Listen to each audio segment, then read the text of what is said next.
Welcome. This is Pay Attention, interviews about truth in troubling times. And I'm here today with Katherine Woodward Thomas, my dear friend, new friend, but dear friend. And she's the author of two best-selling books, Conscious Uncoupling, 5 Steps to Living Happily Even After, and Calling in the One, 7 Weeks to Attract the Love of Your Life.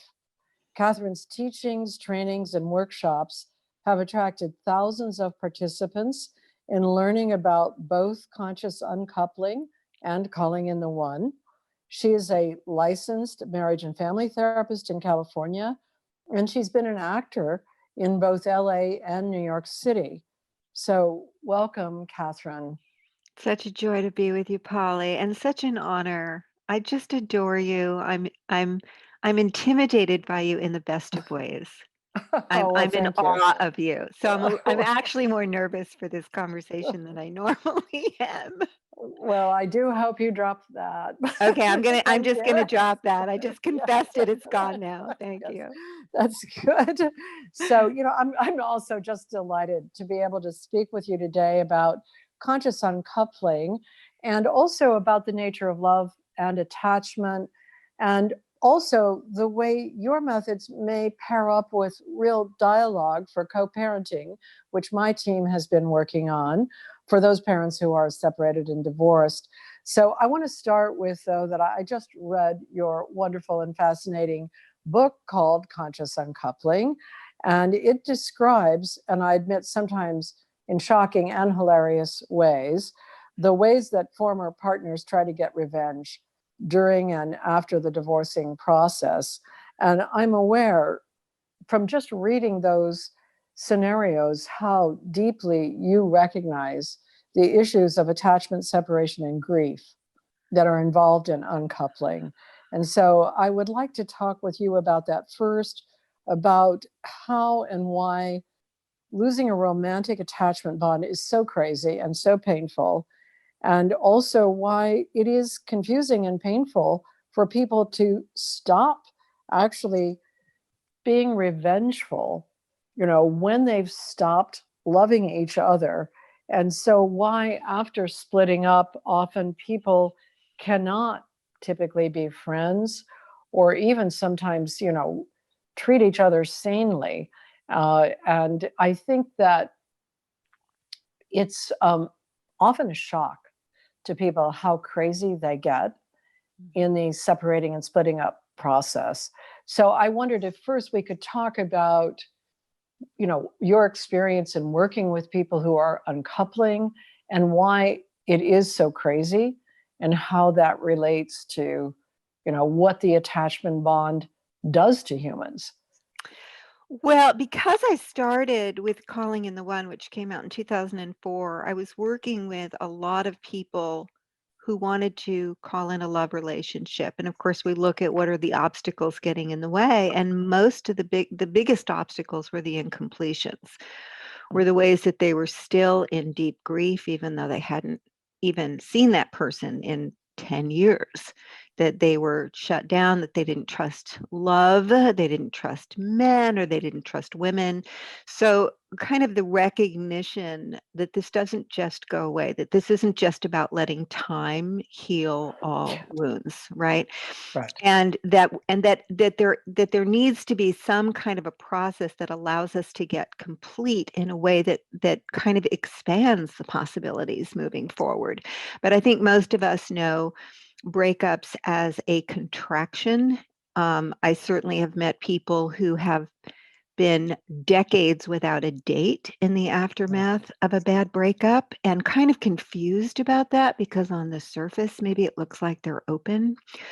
I certainly have my own personal story about the traumatic impact of my parents' bad divorce on me, which I think was a big motivator. I've heard your story and why you're so devoted to kind of unpacking the way we go to war with each other and creating a new developmental path that we can take to evolve beyond that tendency. And I spent decades in very toxic patterns that I can, obviously trace back to the ugly divorce between my parents. I think a lot of folks who are in our generation, and I'm in my 60s now, but just even, people in their 50s in America anyway, and I know this is an international audience, but we're all kind of moving together mostly, but certainly in America, when the divorce revolution happened, back in the late 60s, and finally no fault divorce became a possibility as one state after the other began adopting this, all hell broke loose and nobody knew how to manage that. And they tried to set up family court as a softer system to move people through, but that ended up being its own hornet's nest. And now divorce is a $50 billion a year industry that has more laws and nuance in the manual that they had to create their own court and their own textbook, which is now, twice as big as any other court. So it's made things very complicated. But because people didn't really understand the process of separation, a lot of damage was done, and it still is being done. Yes. Yes. And conscious uncoupling, first and foremost, really tries to kind of just educate us what's happening in the brain, what's happening in the body, what's happening to our sense of self, our identity, our safety in the world, our own regulation, our way of making meaning of life, so that we can start to get a handle on it and behave in ways that are more aligned with our ethics than our overwhelming emotions. So that's I think, that's such a worthy investment, because I have to say, I've been doing couple therapy for years and years. Decades and decades, really. I think this period of time is the most challenging ever for lots and lots of reasons. But one thing that I find that is so confusing to people, there is the feeling that if you separate and break up, that there's a freedom in that.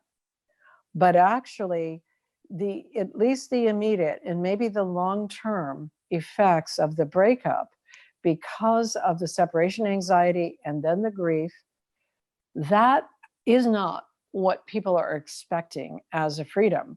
And so many people actually now recognize, because maybe they're in their second or third coupling, serious coupling, that they don't want to go through that grief. And on the other hand, if they feel they cannot manage the relationship they're in, there is this enormous despair. There's this agitation and despair. So I think that one thing that I try to explain to people is, if you are going to choose separation, it is not exactly a free deal. You're going to go through a process. You're going to go through stages. And those stages you need to be very careful of if you have children. If you don't have children, you still need to be careful. But if you have children with somebody, you are going to be with that person for the rest of your life. If you're going to be responsible for your children, you're not going to get free of this other person. So you're going to have to find a way to negotiate and plan and so on with the other parent. And if you don't, your children are going to lose out drastically. So, just to recognize that, I think it's around slightly over 50% of first-time marriages end in divorce in the US. And then about 65% of second or third marriages. So there are more divorced and divorcing people, who have children also, than there are these pictures that some people have of these happily married couples with their happy children and so on. That's the minority. The majority will be the people going through these changes. Yeah, and I think that we tend to use that statistic as a kind of evidence that there's something really wrong here. And just to kind of give context to that, when I was going through my divorce from my husband, who I affectionately call him, And I was the queen of calling in the one. So that's in and of its own story. But I That's think interesting. Yeah. right, that was a journey. But I think Yeah. that we all have a bit of shame anyway. So that probably then just added to my public embarrassment. But we'd been married for about a decade, and for many reasons, which I spent sorting out, and we can touch on them today, we did end up choosing that pathway. But I was really curious about the immediate sense of shame that I moved into. And I know enough now, because I have the privilege of working with so many people, that anything I'm going through is not personal, that this is a collective phenomenon. So I actually got curious, and I thought to myself, well, what's the shame of? Because shame is about failing to live up to external expectations, right? Just on the most basic level. Guilt might be, oh, I did something that's really bad. But the feeling of shame is, I'm less than, I have failed to live up to the expectations of me.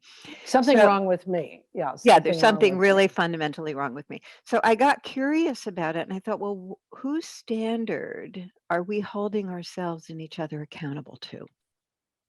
Because if I really looked at it in the moment, when we made this decision, Mark and I made it from a place of integrity. We felt it was the right path forward. I didn't feel shame. And so I got curious, and I started researching happily ever after, because I realized that was it. We didn't live happily ever after. Right. And I've discovered it was for happily ever after is only 400 years old. Only 400 years old.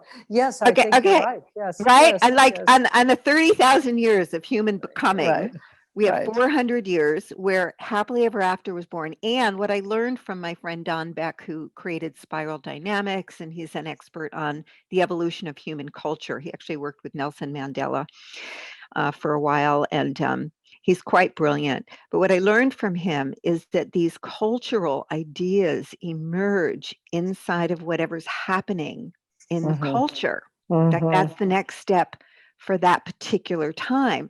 So I started to research, and I figured out that happily ever after was actually created in Venice, Italy, which I get a real kick out of, right? Book. Yes. Of course, Venice, Italy. But at a time when the class system was so locked in that if you were born in poverty, you were surely going to die in poverty. The lifespan was less than 40 years of age, not because everybody obviously died at 40, but because half the children died before their 16th birthday. There was a law on the books at that time that forbid a noble person from marrying a commoner. So the way that the happily ever after is always that a common person marries a noble person, everyone's elevated, everyone lives in happiness and well-being after that. So you start to see that there was no hope of ever getting out of that for, Venetians 400 years ago. But because it was post-Renaissance time, they all knew how to read. So this new form of literature just was wildfire and gave everyone hope and a sense of comfort that life could indeed be different. And that was really the birth of happily ever after. It's obviously got very intertwined with the up-leveling or the evolution of love from a contract which was based on stability to now based on love, which, oh, by the way, when that was happening, there were so many people protesting saying you're going to destabilize the family. Oh, yes, absolutely. If you do that. Well, and it's true. It is true. If you're going to base things on love, it's very different than a contract based on tradition, generations, or elevating the family. I mean, it sounds like, in the book you write about this, and I had forgotten it there, but, it's, for them, it was a liberation. Happily ever after wasn't a prison. Right. Originally, it was a liberation. Then it became a prison. We're going to be together forever. And now it's this, I think, most people would say it's kind of a Disney, sort of princess kind of story. But I do believe that most people have a lot of confusion about what love is. And so they assume if they find the one, and they're calling in the one is a nice term for it, if you find the right one, that will do it. that will do it, and it will do it easily. Like, okay, I've got the right one, now I can relax. And it doesn't work that way. But, the happily ever after probably was first a liberation, then it was actually a prison, and then it was an illusion. And now, hopefully, people can really wake up to the fact that happily ever after happens so rarely. I mean, the divorce rate in Japan is very, very low. The happiness rate is very, very low. So in Japan, people are very unhappy, but they stay married.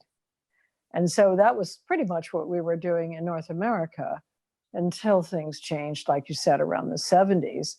And then people said, I don't want it. Well, not people, really. Women said, I can make my own living. Right. Why should I stay? Why should I stay in an unhappy situation if I can support myself and I can imagine my life away from here? And that seems to be one of the keys in most of the cultures as marriage changes, that if women can support themselves, they leave more often than the men leave, actually. Absolutely. And that, I And, guess, is and happening. actually, in every culture where women have gained equal power with men, the divorce rates rise to what they are today. That's right. That's exactly historically right. so. Yes. And then in places like China and Japan, even the marriage rates just fall. If you can't get divorced, then why get married? Chinese Right. women might say, so they just don't get married. And so the whole issue of what it means to love and what it means to get married, I think, is interfaced with what it means to separate and get divorced. Because if it does seem like a prison, then I think you cannot really feel you're free to love. But when you're free to love, then you may encounter grief.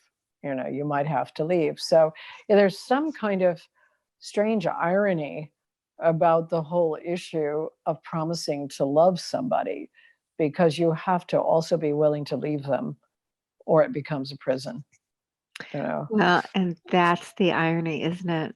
That's the irony. People, I mean, I joke now. I say, people ask me, what's the criteria for the one? And the truth is, you don't ever marry someone you can't divorce well. That's actually that's a very good one, right? That's a good one. That's a good one. I need to say that to my children. Yes. So you came to that for yourself, and even because you did calling in the one first, and you called in the one, and it was not the one that you were going to stay married to. Which was a very big disappointment at the time. And I think that some people did go to, well, see, he wasn't really the right person, or whatever their story is about that, because we do judge each other all the time, right? So, and particularly if you're public and you're a teacher about love. But the truth is, with Mark, I mean, not only did I give birth to our daughter when I was 43, who was delightful, and get to be a mother, but he's really the catalyst for both of my best-selling books. And the contribution I've been able to make. So there's the complexity, right? Does he split the profits? It's interesting, because there was a thing about that. So in Conscious Uncoupling, I tell the story about Mark and I going in to connect with the mediator. And one of the characteristics of a conscious uncoupling, and I know we're going to talk about that 5-step process, but one of the characteristics is generosity, and really striving to be generous, so that you're actually investing in creating your happy post-divorce family. And that doesn't just happen organically. You have to actually create that. So, but he actually started that culture because he surprised the mediator and I when we were going through our assets, and we got to Calling in the One, which I wrote when I was married to him, and he really supported the creation of that book. He said, I wouldn't want to take any royalties from Katherine. She worked very hard on that book, and I want her to have the benefit of that, which really touched my heart.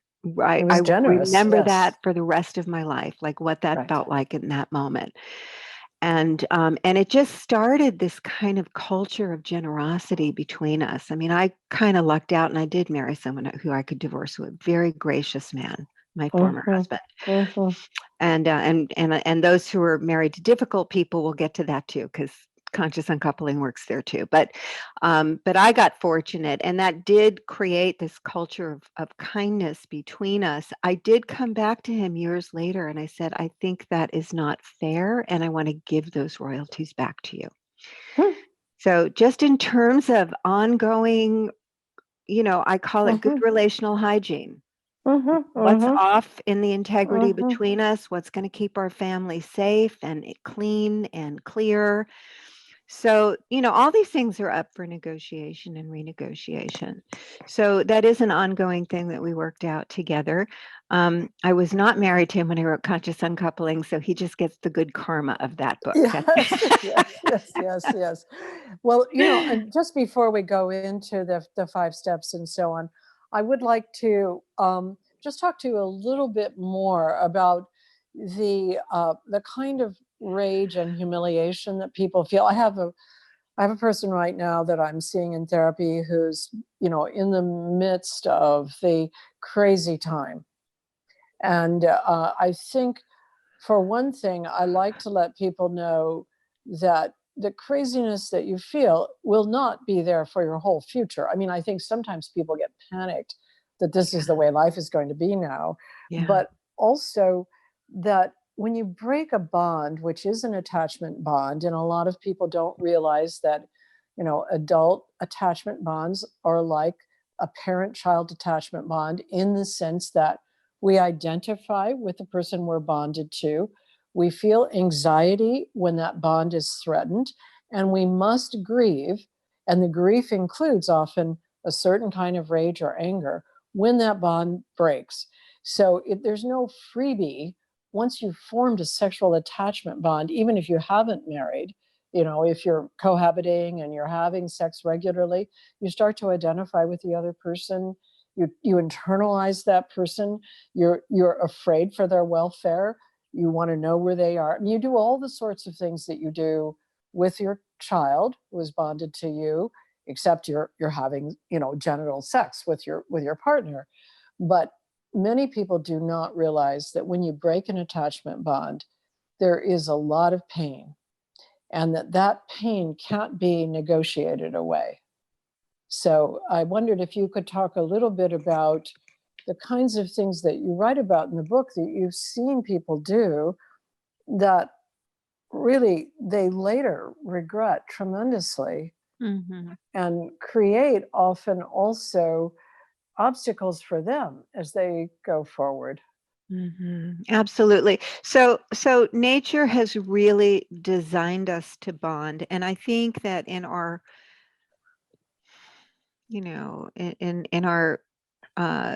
in our quest for autonomy or independence, we want to think of ourselves as independent people. We forget how interrelated we are and how nature has really designed us this way. And that the brain itself is actually a social organ. So everything about our emotions and our physiology, all of these things are regulated in community. I had a lovely conversation with Dr. Casalino, who wrote a book about attachment and neuroscience, about how our brains are a social organ and they sync up to the brains of others. It's not like your liver or your kidney. And that we are actually designed to be relational, and we are born to bond, not to come apart. And if you think about 1,000 years ago, that was probably a really good thing, because if you could easily wander away from your tribe, you might have died. Right. So our evolutionary process, or the biology of our evolution, has not quite caught up with our culture. And so we still feel like we're going to die. And we go into a very deregulated state, and our bodies can have all sorts of reactions, which are, there's that saying, burned in love, which is actually based on a biological thing that happens where your body temperature will rise so much that your skin feels like it's on fire, your heart rate will rise, or depending on what stage you're at, if you go into the depression, your heart rate will get lower, your blood pressure will get lower. But there's all sorts of physical things that happen to us that kind of defy where we think we should be or what we should be feeling. And then, of course, there's the way that we regulate each other on an emotional level. Mm-hmm. And so our relationships are really our home, and they are our safe place in the world. And the complexity of the one person who is the person who makes you feel safe, because that's your home base, is now the person that you feel most threatened by. You're going into fight or flight like they're the most threatening person.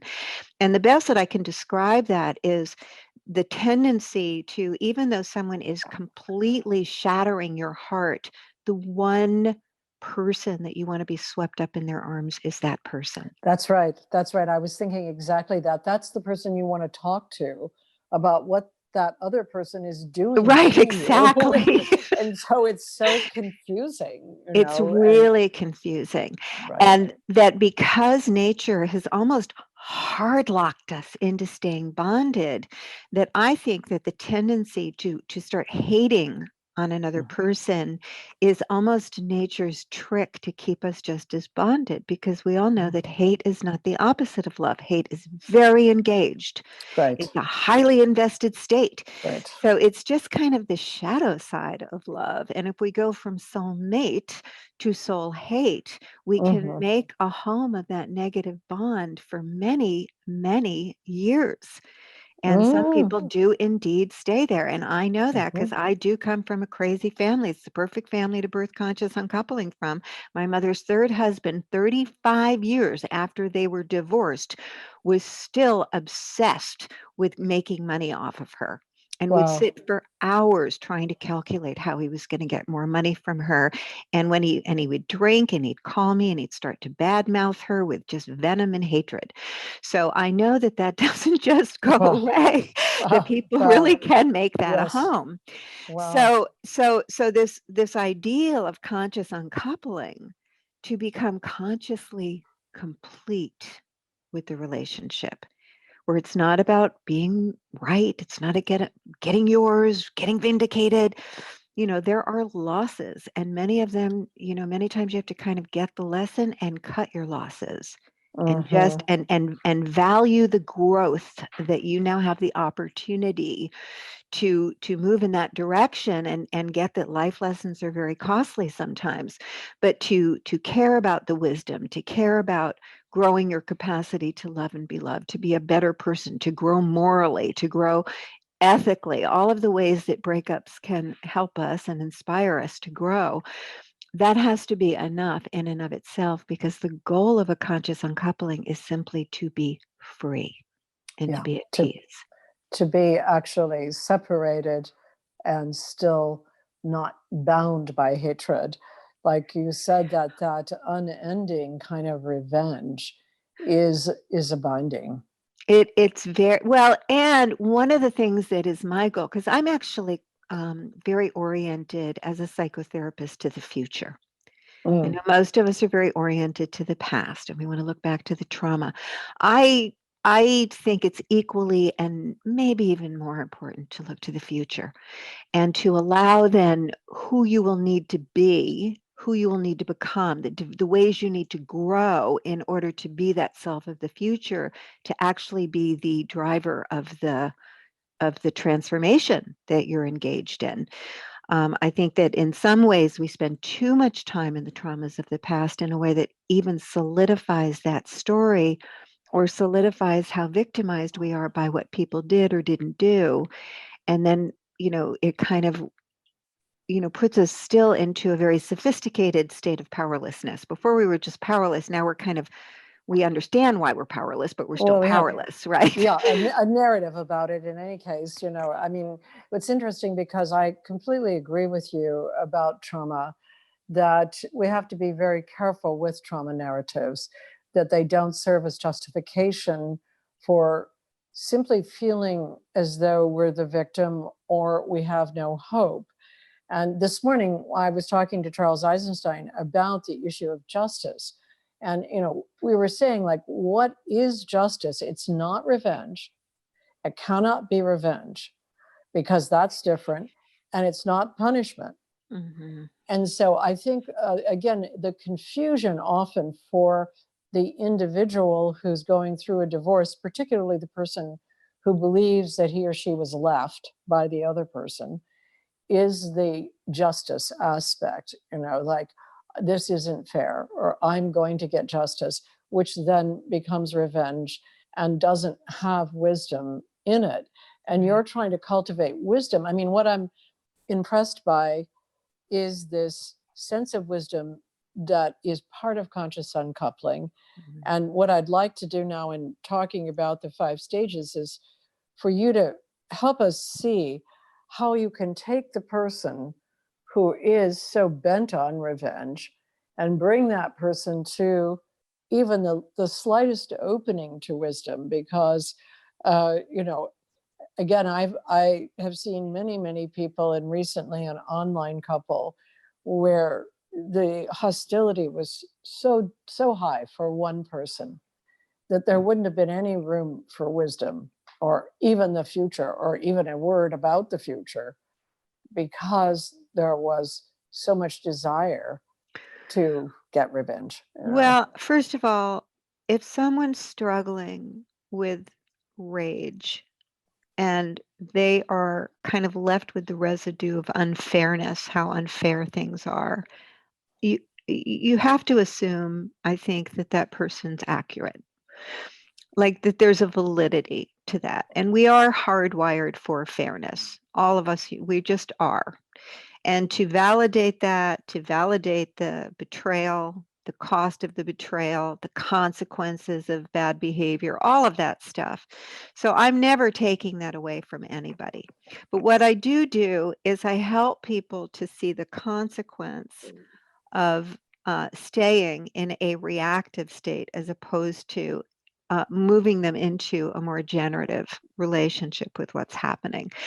And the very first thing, obviously, people are motivated by their kids, and to really Yes. point out, what's happening to the children, even though the children might seem fine, that they are not indeed Not fine.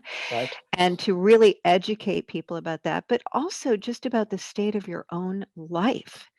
And what's really at stake for each of us. Certainly our future in love is at stake, our future happiness is at stake, and maybe even our future destiny and what's possible for us to create and contribute is at stake right now. The stakes are very, very high.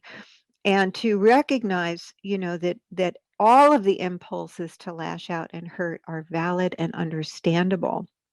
But when you do it, every action you take, every choice you make during this tender period is like planting something in your garden, and it will grow into the fruits that you will be eating for many years. And if you plant and if you take action in that direction, it's going into the really that every action has a consequence. Yes. And so it's helping people. It's really holding with them that all of their feelings are valid and helping them to navigate this very difficult passageway into a deeper initiation into wisdom. And it's having that person be able to say, one day I will be happy again, and start to organize around that. I mean, there have been studies that have been done with people in a profound period of heartbreak and tragic breakups.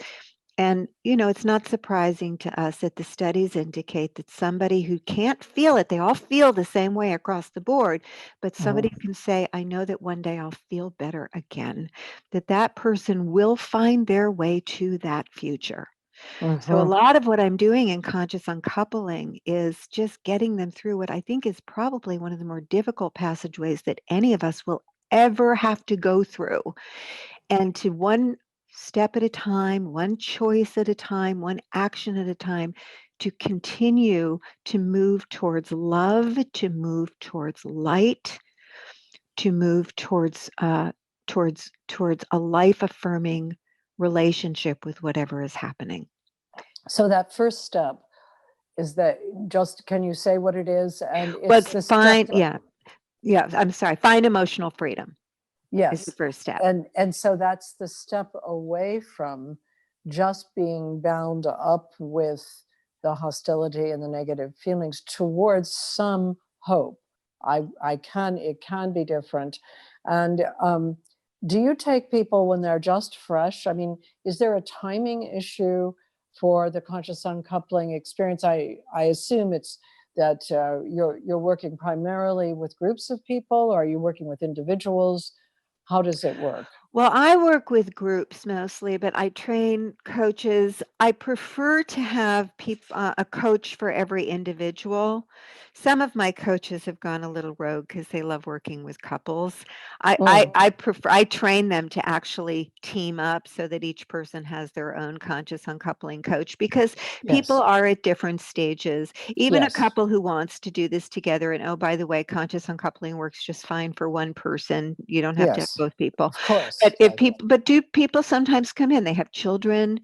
Do people do want to do this well? They know that things could get insane, and they're trying to keep things contained. So they'll hire a conscious uncoupling coach.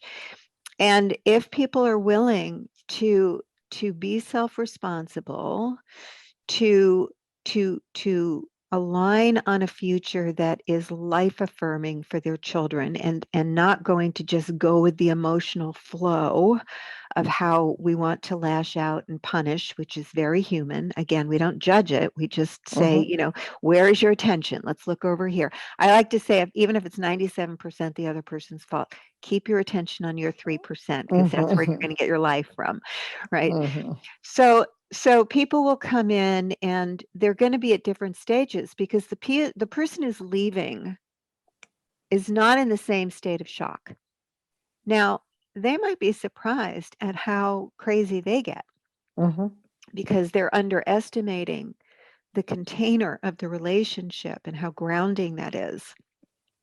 And as you were talking about freedom before, freedom is not all it's chalked up to be sometimes. But so people have a lot of emotions, but mostly the person who's leaving feels guilty, and the person who is being left feels traumatized and shocked. So you have different rhythms, and people are at different stages with it.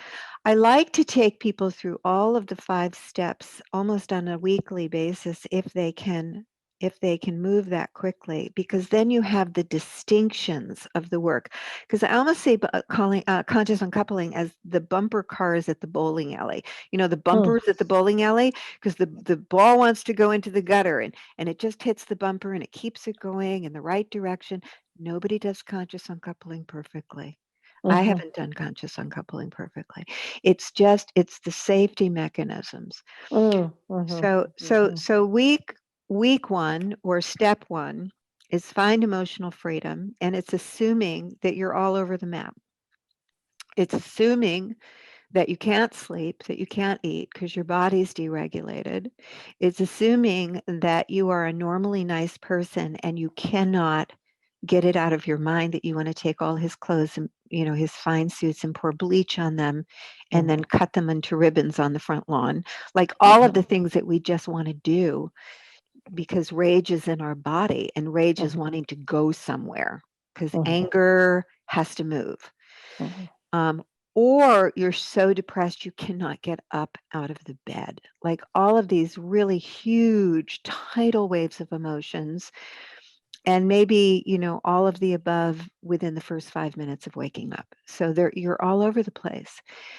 And to have simple practices that can help you to find your own deeper center, so that you have your emotions, and your emotions don't have you. Yes. Right? That's the goal. Yes. And it's almost like if you have the flu, okay, well, I'm going to throw up all day, but probably in a few days I'm going to feel better. But today I just have to kind of stay close to the toilet. That's just how today's going to be. So you almost see it as that. These are symptomatic. This is what happens. It's by rote. It's to help people to not be so afraid, or like you said, to think that this is always going to be like this. Right. But where we want to do what I do in step one, I give some very simple directives to people. One is that very simple tool of affect labeling.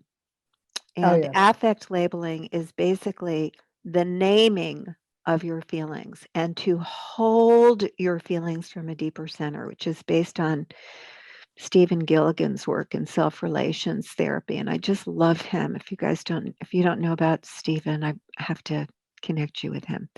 Hmm. But he wrote a book called The Courage to Love, and it's all about Oh, yes. the relationship. The feelings are not the problem, it's our relationship with the feelings.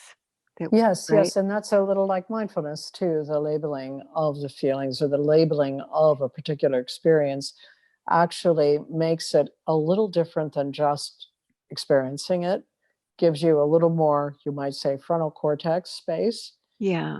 in which you are a little bit more reflective. So yes, labeling would be So helpful. you actually talk to yourself. You say, Catherine, sweetheart, what are you feeling? Mm-hmm. Right now, I'm also a witness to myself. I'm holding Yes. myself. And I might say, I'm feeling terrified. I can see that you're feeling terrified. What else, sweetheart? What else? And just Mm-hmm. going through all of that and being with you until you start to calm down and you can hold it, you can contain it.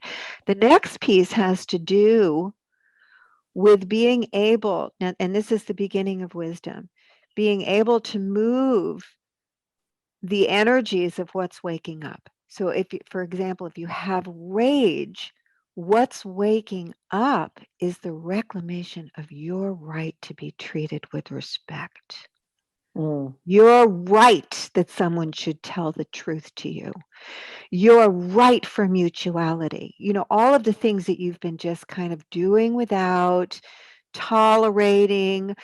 And so you look for what's waking up. Even in depression, what's waking up in me is a recognition of the value of love, the need for integrity in my relationships, the cost of what happens when I don't have integrity, the recognition of how very vulnerable we all are. So there's always something that's waking up, and we turn our attention there. And then I invite people to actually set an intention for themselves, not for the Mm. relationship yet, it's for Mm-hmm. themselves. From this moment forward, I will never, ever, ever overgive to try and prove my value to anyone. Mm. From this moment forward, I will only root relationships down to people who have demonstrated that they do respect me, that they do have high character. Hmm. Right? That there's someone who really is showing up for me. Like my life will change from this.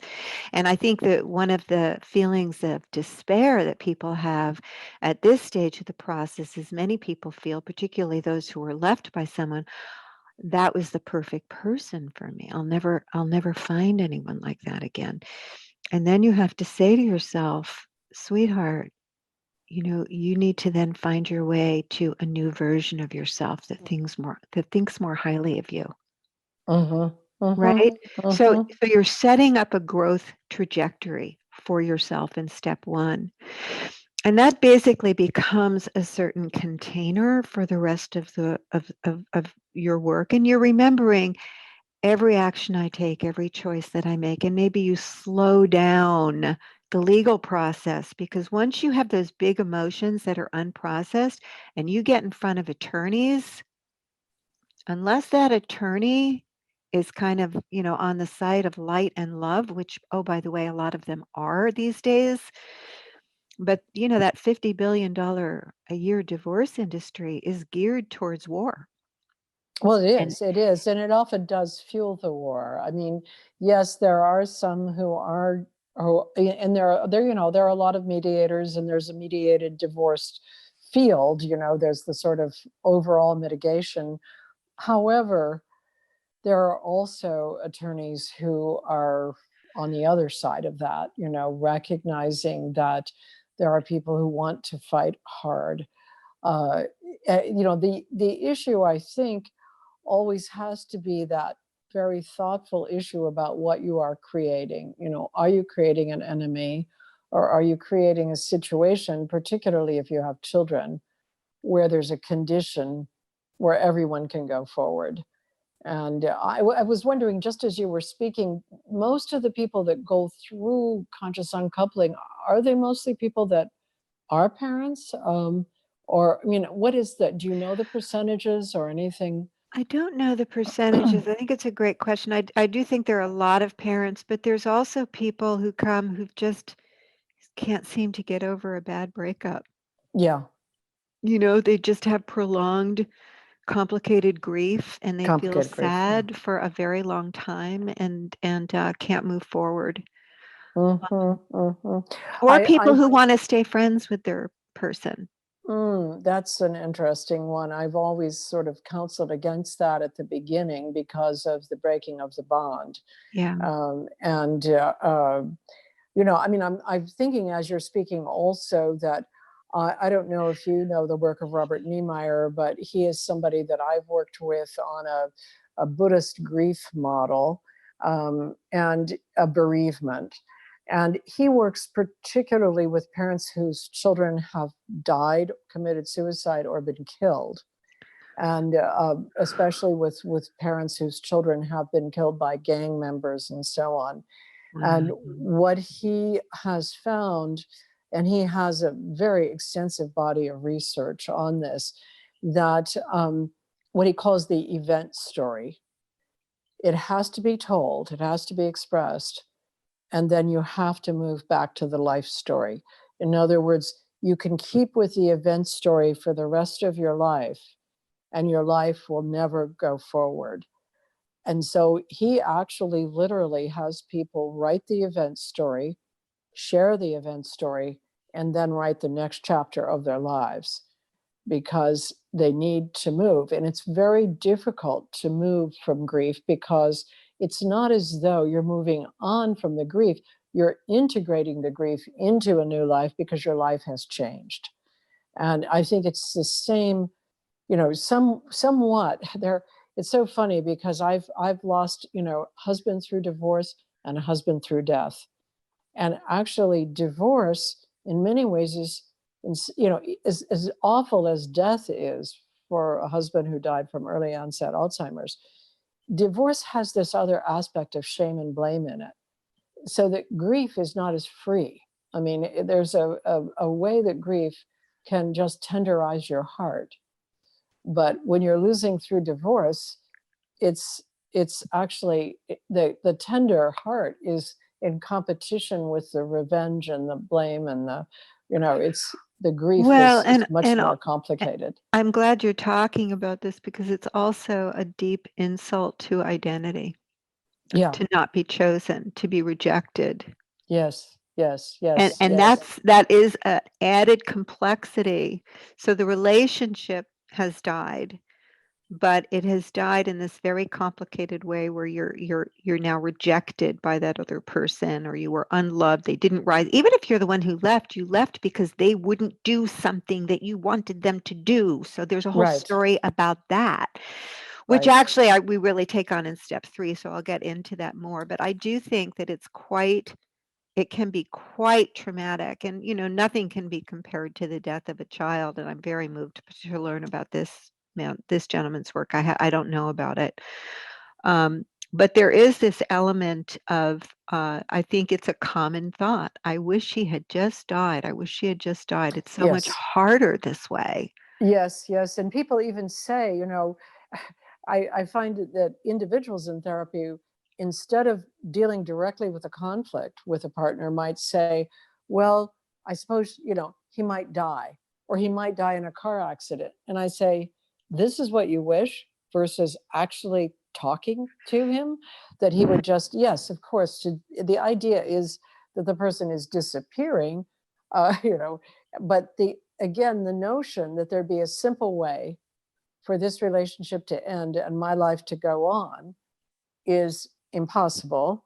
But then, however, the ending through death and the ending through divorce, they are different endings. But the issue is to be able to write that ending and then go on writing the life story without taking forward, as you're saying, some narrative about either how bad or awful or defective I am, or how bad and awful or defective this gender is, or this type or whatever, the other person is, because that will obviously lead to doubt and skepticism about ever loving again, Right, exactly. Yeah.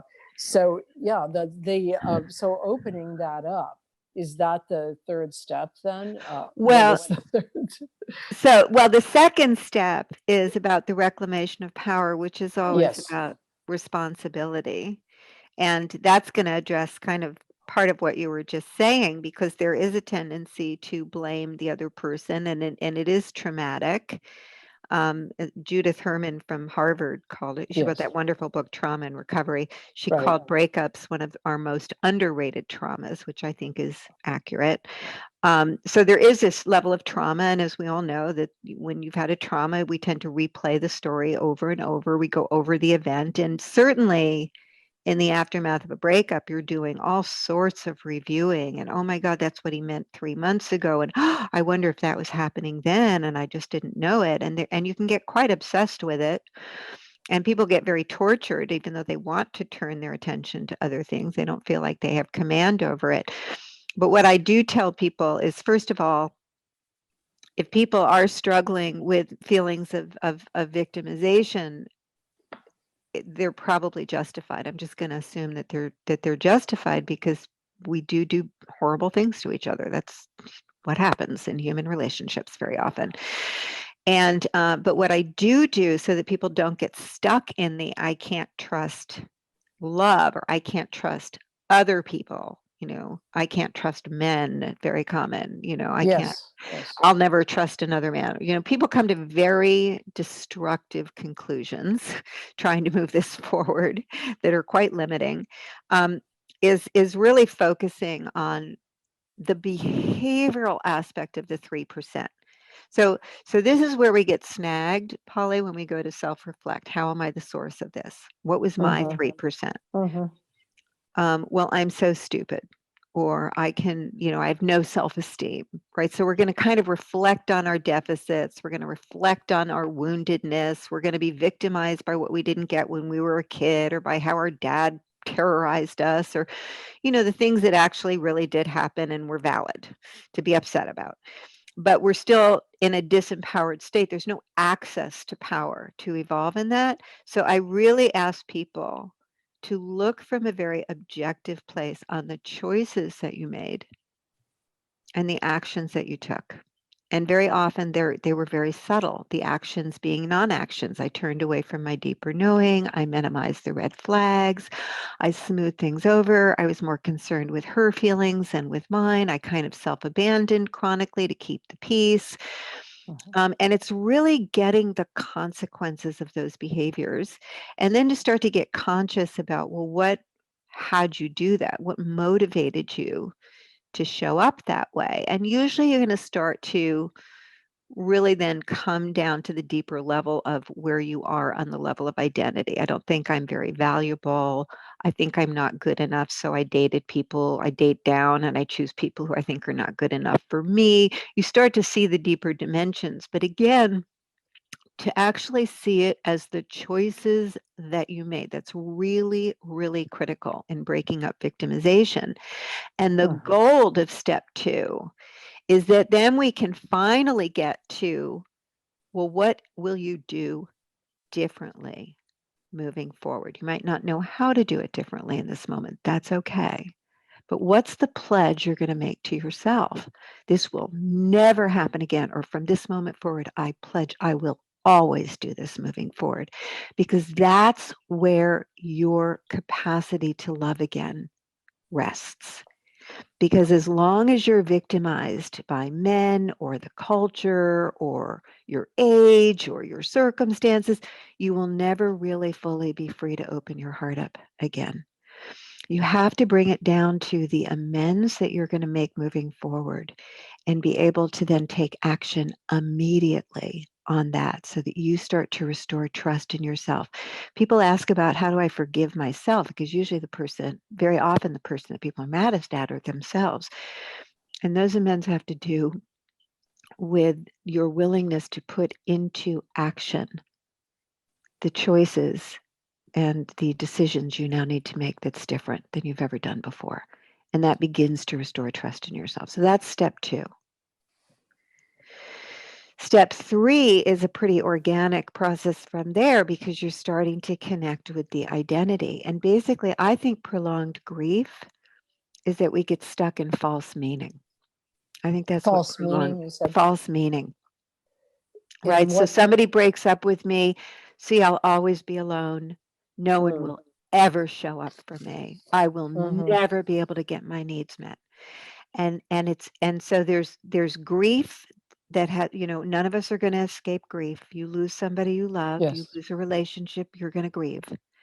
But the grief that lingers and that interferes with you being able to recreate your life, that's getting stuck in false meaning about yourself or about the possibilities you hold for relationship moving forward.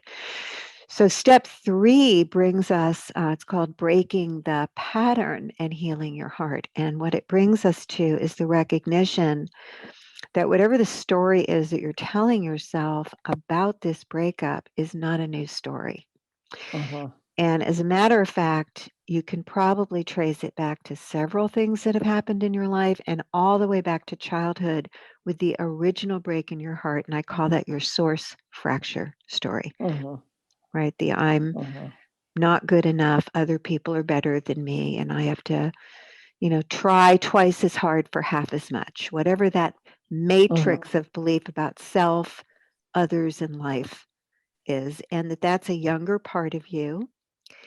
And in the work that we're doing, where we're differentiating the part of you that can witness with the part of you that's able to really locate in your body where you're holding certain stories, you can actually say to yourself, where do I feel the pain of my breakup the most? Where do I feel, first of all, what's the pattern what's the bigger pattern that's happened here? Where do I feel the pain of that? And if people are just doing this intellectually, they can, I have people close their eyes and I say, just close your eyes for a minute. Where do you feel it in your body? Imagine it's happening right now. So you can get really connected to the somatic experience. And then you extend love to that part of you and you see if you can give language as an I am or I am not. What's the story that's being held in that part of the body? How old is that part of you? How big is the energy there? And once you have that pretty clear, we shake it out. I'm not interested in going back into the whole story. Most of us know our story. Most of us know, and we're struggling with the same wounds. For years I had the memory of my father who I had parental alienation from. How many times did I replay the memory of him driving away in his car when I was 10 years old in the gravel underneath the car wheels and never seeing him again till I was an adult? We have these moments that play out over and over. So we don't want to necessarily, we're not doing somatic trauma work, but I am really interested in the story because that story, other people always leave me, will cause me to now show up in all of my relationships in a way that is, you've called it self-fulfilling prophecy because I've heard you talk Yes, about this. yes, it's that's where the projective identification The comes in, where projective identification, yes. you evoke something from the other person that you're unaware of evoking, and that Exactly. story ends the same way the other story ended, but you may not even know. I mean, You won't know. it's often what you're not really conscious of that is much more important than what you know. And so, you may not know that that story of your father leaving is what you're evoking in your other relationships. You assume that you just happen into that Yeah, like somehow it's you just your happen into. fate. It's your Yes, fate to live this yes, horrible story yes, over and over. And we don't see the specific ways that we're actually the source of it. yeah. And I've spent the last 15 years really unpacking that. So if I'm centered in a story that I'm alone and everyone always leaves me, how am I relating to myself in a way that actually is generative of that experience? Well, inside of assuming that people are leaving, they're on their way out the door, I can't tolerate any kind of separation, any kind of Yes. conflict. So Right. I constantly self-abandon to try and Mm, keep the bond. So now I've duplicated the leaving process in my right. relationship with myself. And I've also created such an inauthentic relationship, and I have failed to root down the bond because we all know that conflict, well navigated, Hmm. actually forms the relationship. Right. And Right. until I'm willing to engage conflict and have the skills to do that well, I'm not really rooting the relationship down. So now I have actually left the relationship open and vulnerable to not really bonding very deeply, which would make it very easy for someone to leave me. So it's starting to really look at the ways of relating that are generative of that story. And, this is obviously a topic that we could, unpack for a very long time. This is a really big topic. A lot of your work is about this that I love so much. And, but I think, in terms of conscious uncoupling in step 3, once we begin to help someone to understand how they have been duplicating this story in very Hmm. concrete ways, there's 2 things that can happen. One is you can mentor that younger part of you that's stuck in the story with a new story. You replace the story. I didn't come here to be alone. I came here to love and be loved. And guess what? I have the power to learn how to keep relationships healthy and on track. I have that power, right? So you wake yourself up out of the story and then you say, well, if I've been creating the story by self abandoning, for example, or not engaging conflict, what would it look like for me to take on a practice of staying present to myself and grow my skills and grow myself so that there's 2 people in relationship, not just one? And what does it look like to have healthy conflict with someone? Well, I don't know, but I bet that somebody knows. Maybe I'll pick up a copy of Love Between Equals and learn how to do that, right? Hmm. So there's Now, there's there's a growth trajectory, and people can really get that you don't have to stay stuck in this story. You can use this yeah. breaking open experience to graduate yourself from the story and Hmm. never have this happen again. Hmm. Well, I mean, I think that there is that process of rewriting or writing a new chapter to your life story that takes into account the story of the repetitive, whatever it is, rejection or abandonment or whatever. I don't know if, how much you talk about the risk of the way you unconsciously cast the other character, the father character in your play, Yeah. that then is that character always going to be cast as the one who really is the wounder, because it's not Yeah. just your own identity in the script, you might say. And I find that in part where I find, as we're talking, as you're describing the person coming through this process, I feel I've met her in therapy many times. The person who now is not going to agree to a relationship with somebody who falls short of this type of thing or falls short of that type of thing. But then she can't find anybody who Right. meets the standards that she has decided that she needs to have in order to even begin to trust again. Because there is a way that she's also casting another role. There's another role in the drama. It's not just Mhm. her own, let's say, loyalty to herself, Mhm. that so that the the woman that I often meet in midlife or older who is living alone, who's tried relationship, who is divorced, maybe divorced twice, maybe has a child, maybe has a grown child. There often is a child.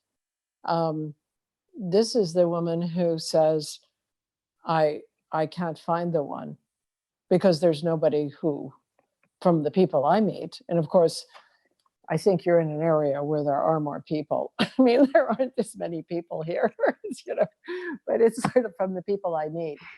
Nobody can come into my story. So I don't know if there is a point where the other person, in the story gets to have flaws and imperfections and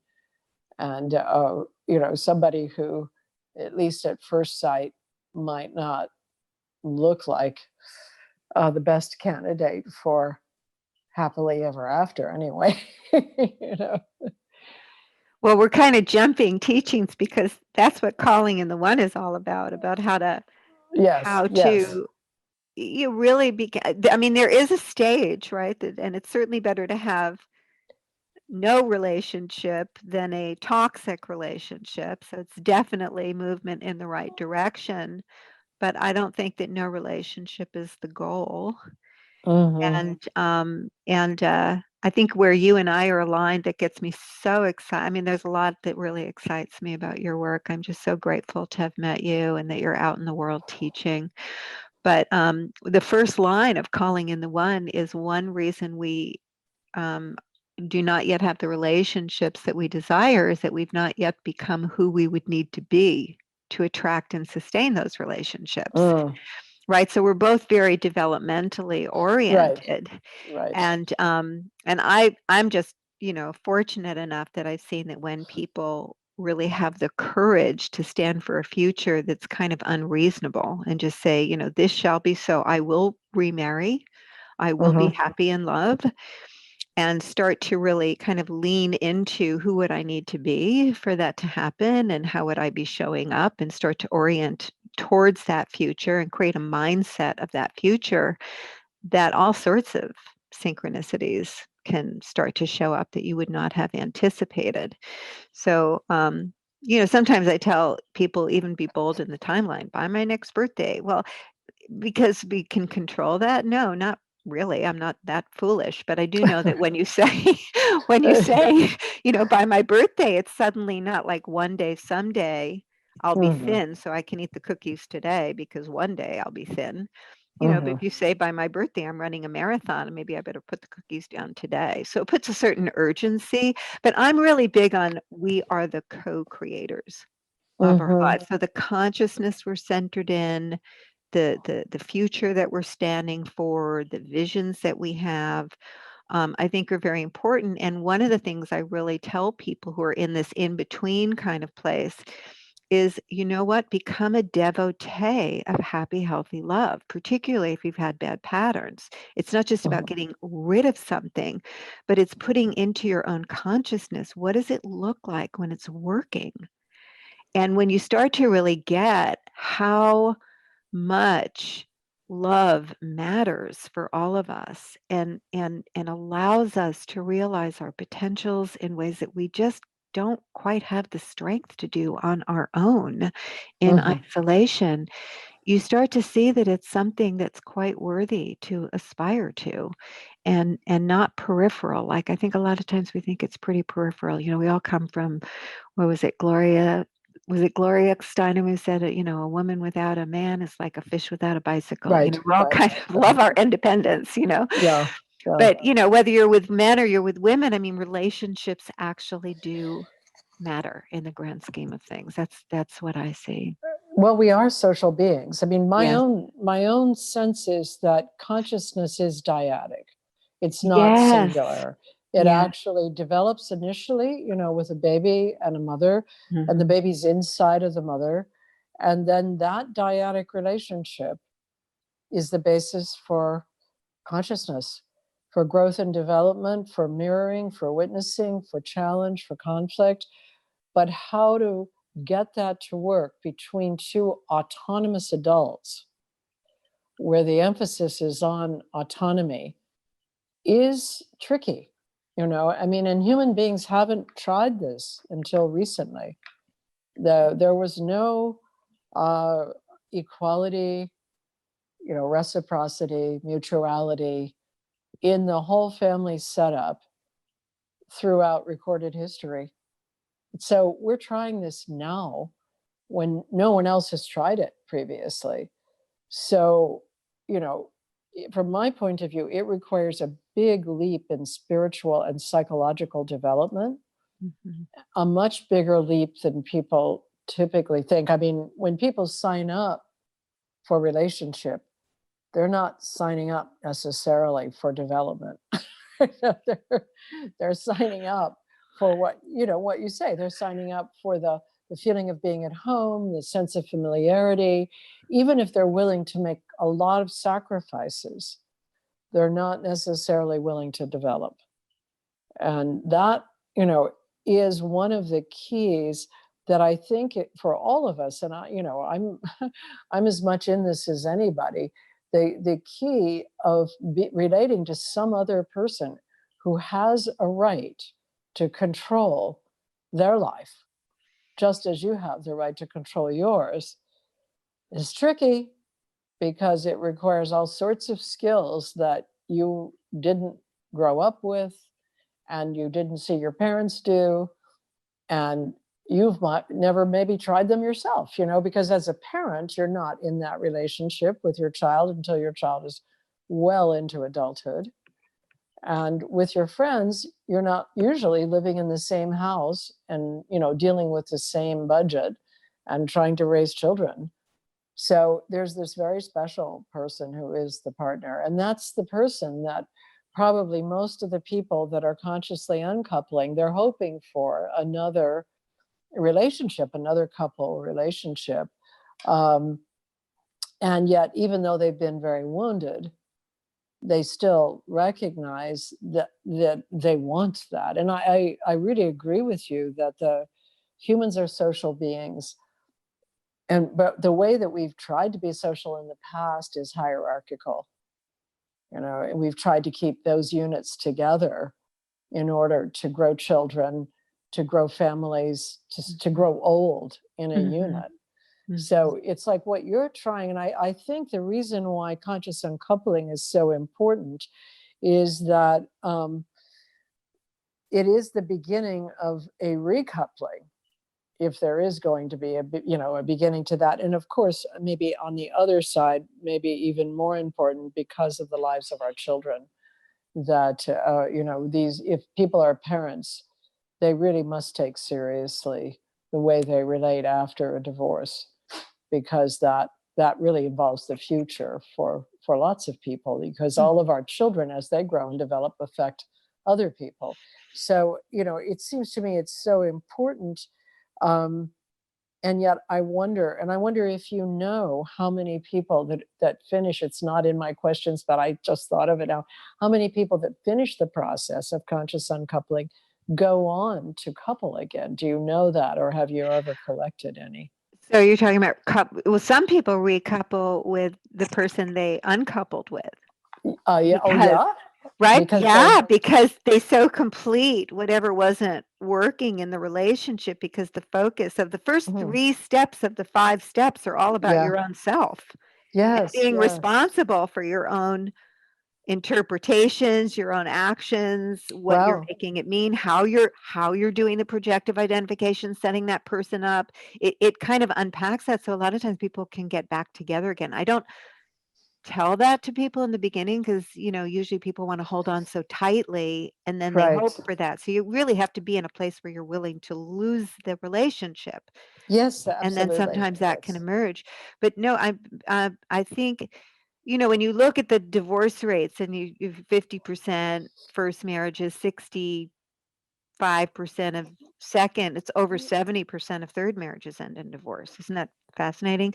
So you kind of get, maybe it's because we get that we can and we won't die and it'll all be okay and we survive it and maybe we get better at it. But it also might be that, we're not really learning our lessons and we're not growing in the way that we need to grow. So when you do this work, and that's why I say it could be the best thing ever, could be the best thing, because you're kind of, if you have a broken heart, you're not going anywhere. Like there's no escaping a broken heart. I agree. I agree with you completely. And I'm kind of thrilled to hear you say this thing. I didn't really know that was the case. But what I see is the space between people often needs to be bigger in order for them to care for each other. And so what you're saying is if they go through this uncoupling and they have no hope, but they begin to recognize how they've cast the other person and how their own wounding played a role in scripting the relationship, that possibly they can see the other person more clearly, and that there's a possibility then that that recoupling can take place between those people, and that happens. That happens. Would you say? I mean, do you have any idea about how often, or what the percentage or anything of people that go through your program I wish I recoupling? did. I wish I did, and I need to be better at taking polls of people who've been through classes and things, but I haven't done that. I just hear from people because they write me or Yeah, they tell me yeah, what's happening. yeah, Yeah. yeah. Well, it's, to me, that is one of the most wonderful things about Mhm. uncoupling, is that it can give you a clearer picture. And if both people can go through it, and I've seen a number of people in individual therapy who have gotten divorced and have gone through dialogue therapy with somebody else and then gotten remarried. And what I do see is just what you're describing. They're able to see what they have done to contribute. And then they're able to pull that back, and they start to value the bond and the relationship, and then that other individual. And they can then actually live with the flaws that before drove them crazy. Mhm. They can now see those flaws as a part of that other person and not take them so personally as Mhm. to think that it's all aimed at them, So I think that that aspect of creating a space between, it's what in many ways allows partner love to flourish. And yet to get that sort of right space, what it should be, how large or how small, is very, very difficult to get. Many people um, fail at the marriage before they get the right space Mhm. between them. Mhm. Um, so, what do you expect at the end of the conscious coupling course? What do you expect that you would see in the Well, participant? I think the participant feels free. They feel free and they feel wiser and maybe, grateful for the experience. I think that grief does come and go, and you have to adjust to the new form of the relationship. And then, of course, that's in some ways never ending because then you suddenly, you work it out and maybe you live on the same block with your husband and you're co-raising children. Then he gets a girlfriend. Now Yes. you've got this whole other thing, and now you're back to step one again because you're upset Right. and you're looking at her and why is he choosing her and what did he say to her and what did they say to them? So as I said before, you go through all 5 steps and then you have tools, and Yes. 4 and 5 now you're dealing with the relationship. Finally, you've got yourself handled, and Yes. now you can deal with the relationship, and 4 is becoming a love alchemist, and that's really about, Oh, yes. But right, aligning on a shared intention. And that came spontaneously from Mark and I too, because we both had parental alienation. Both of our parents had, really unconscious uncouplings when we were growing up that really impacted both of us. We just sat down and we said, well, let's align that Alexandria is going to have a happy childhood, that she's going to be a happy girl, and we're going to be divorced and she is going to have access to both of us. And that was our North Star, and we just kept coming back to that and coming back, and the recognition that you want to keep a clear field. So how do you actually get to forgiveness when really hurtful things have happened? That is a big deal. And I think that we get confused about this with each other. And what we do is we start trying to explain why we did what we did. And even, well, I only did that because you did that, or my mom did that, or and it doesn't really clear anything. It just makes the processing kind of endless. Yes, it Right? does. It's like the blame is endless then, and it just cycles through. But when you said, how do we ever forgive anyone? Um, I had 2 early divorces in my life, and my second husband died a week ago. And he was a Oh, lot wow. older than me, and he had ALS for the last 10 years of his life. So his death was a release. But the remarkable thing now that all of my husbands have died, the remarkable thing is death. Death transforms people in a Mm, way that we forgive them their shortcomings rather mm, quickly, and they become all that they could become in our minds for all of their grace and for all of their strengths and their goodness. Those things come forth in death. And it's kind of remarkable to me the way death affects our relationship with those we love. And I've wondered many times why we can't keep death a little closer in our hearts to the loving the people that are alive, because we recognize quickly, and I recognized when my father died and I was there with him in his body, and he was such a tortured person and it was so difficult to be around. And really, while his body was still warm, I felt this tremendous lightness towards him. It was like everything that he had done, I could see as self-protection, and I could see all of his goodness, wow. just in that moment. So it's like we have to be able to see that other people protect themselves because they feel hurt or because they've been wounded, or, it's not because they want to harm us or because they're bad people. And many times I think people choose, they fall in love with someone that, seems familiar because they're projecting, but they're choosing someone who is close to their heart, given a free society anyway. I mean, in other places where marriages are arranged, maybe the elders are choosing someone wisely to pair up with you. So that beginning part of the falling in love has an open-hearted aspect to it. But then you get into this tangle and it seems like somebody else is at fault. And then once you've got that narrative going, it's an endless narrative about how the other person has really caused this, and this is really a problem coming from their past and their difficulties, etc., their addictions, whatever it is. But as soon as they're dead, it's like all forgiven, you know. It's really beautiful, Polly. Thank you for It's that. I really it, feel it, that as you're saying it. It's really gorgeous what you're saying. and so if people could live with that in mind, this is a short life, Mm-hmm. and we're here in a very brief way, and we all make tremendous mistakes, and we are social beings, and we do need each other. And so, really, sometimes I think having that break or that space, you see the woundedness of the other person, and you can see that they're protecting themselves. It's not that they intend you harm, even if they are harming you.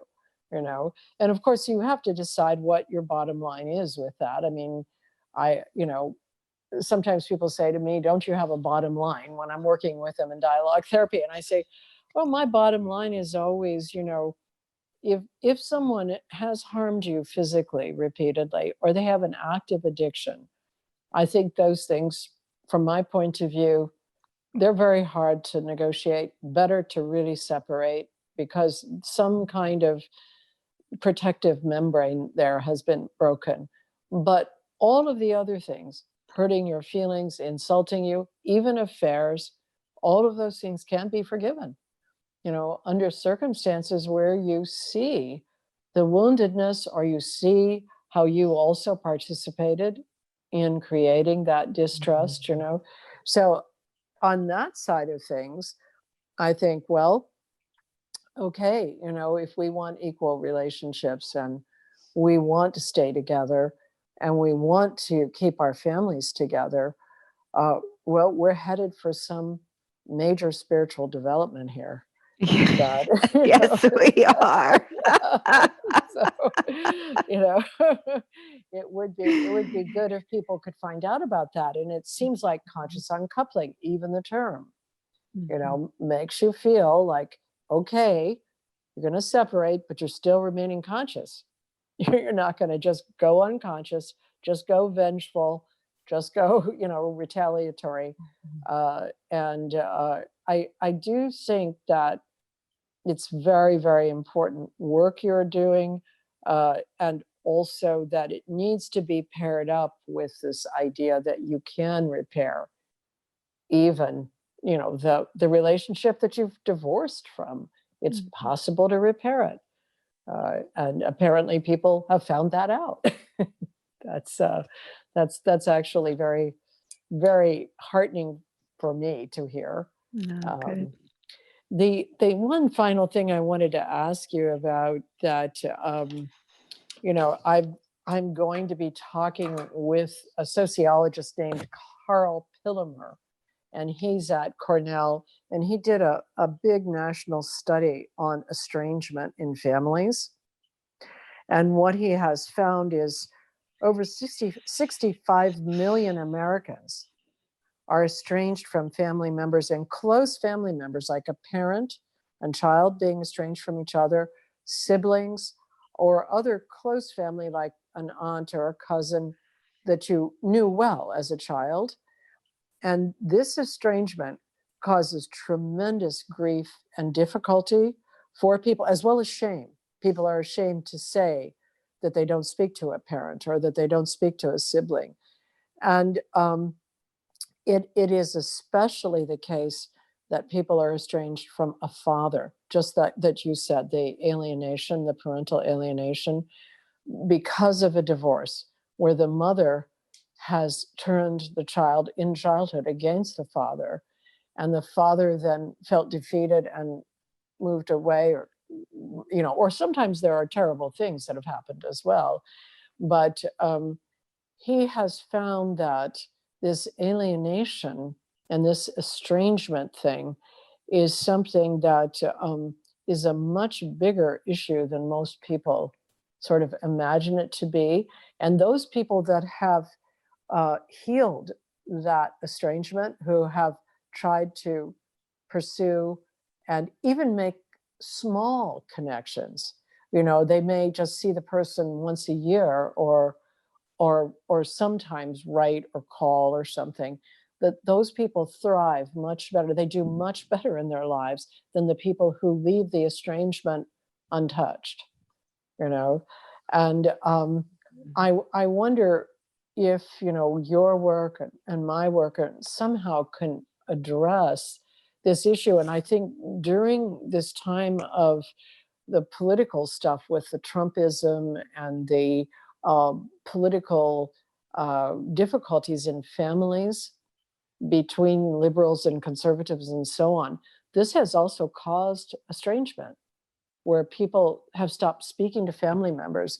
And if there were a way that people could begin to recognize, that this is a much bigger suffering than perhaps we think on a rational level, this emotional cutoff from the people that have been close to us. And so I wonder if you have anything to say, especially about that father alienation, and how important it might be for people just listening to this to think about if that ends up being a real estrangement.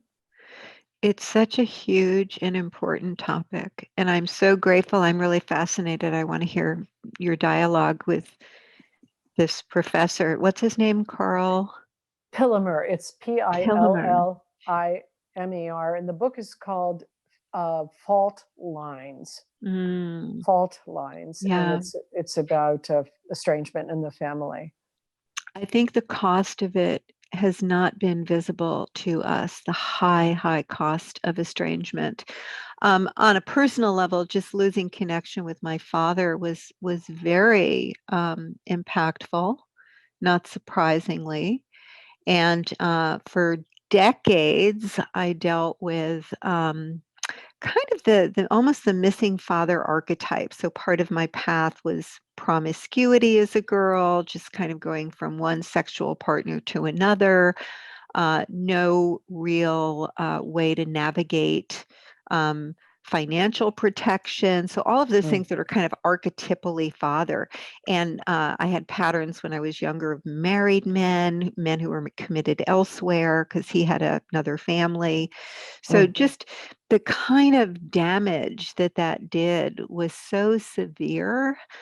And, obviously I've worked it all through and that doesn't show up in my life any longer.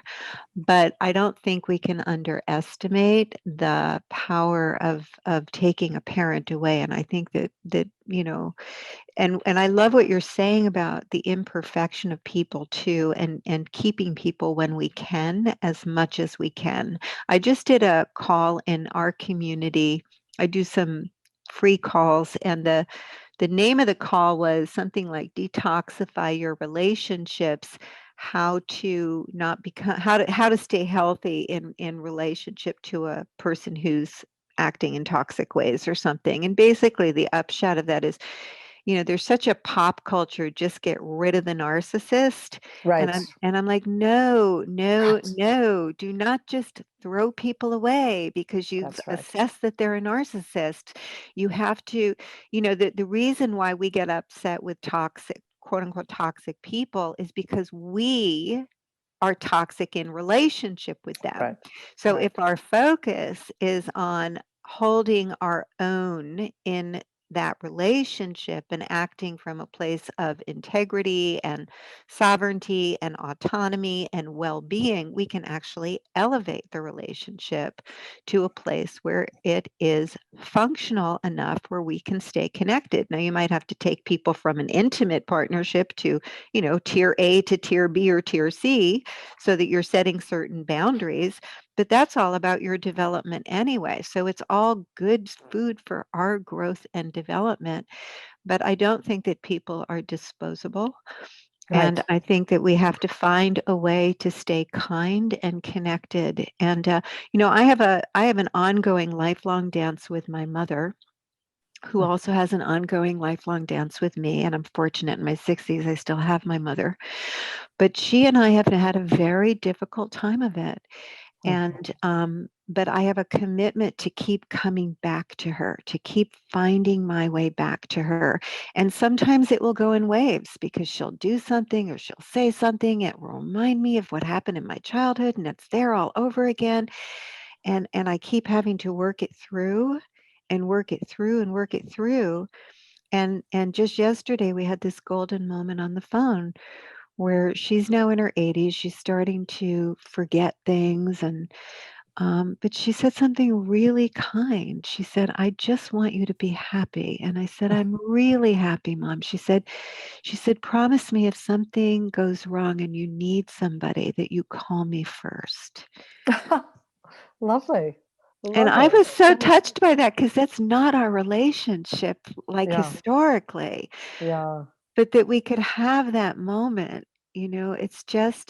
It's beautiful because it's in integrity. It's in the highest level of integrity for me to be responsible for where I go in response to what she does or doesn't do, and to keep elevating the quality of our connection, and to remember that she had a rough ride in life, and to Of keep course. finding that sweet spot of compassion.